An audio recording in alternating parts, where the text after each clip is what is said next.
Продолжуваат контроверзиите во судскиот совет. Денеска ова тело со мнозинство гласови ја утврди листата за избор на двајца нови членови. Кандидати се и судии за кои се воделе или водат постапки за одговорност. 9 за, 1 против. Констатирам дека е донесена одлука со 9 гласа за и 1 против. Станува збор за врховниот судија Наки Георгиев и председателот на основниот суд Кавадарци Лазар Нанев. Судскиот совет до вчера водеше постапка за утврдување одговорност на Георгиев, која беше прекината на затворен дел од седницата на советот. Утврдувањето на Георгиев за кандидат значи дека е известно дека во судскиот совет ќе седне човек чие постапување како судија било истражувано од самиот судски совет.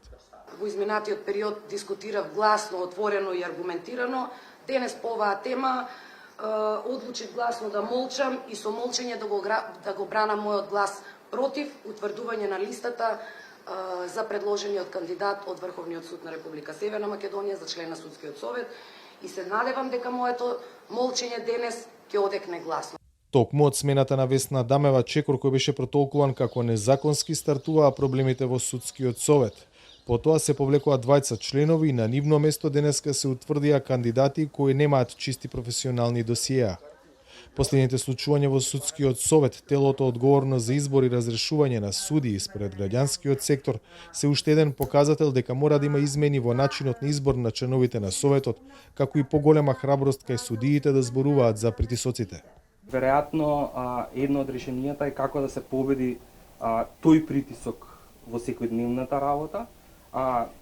Тука нема многу решенија надвор од тоа дека едноставно треба да се најдат оние судии кои што се желни да разговараат, желни тоа јавно да го кажат и да се охрабрат преку постоечките правни механизми и всушност да ги тие колеги да ги изнесат пред лицето на правдата. Еден од начините за подобрување на ситуацијата во судскиот совет, како што предлагаат невладините, е преку надворешен механизам.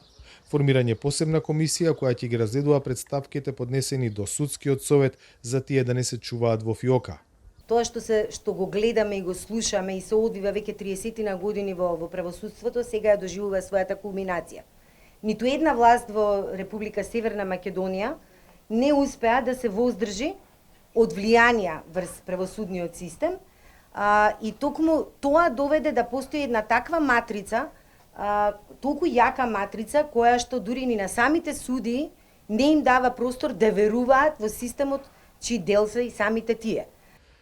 Справување со корупцијата, владење на правото и независност на судството се критичните елементи кај кои меѓународната заедница очекува да види напредок.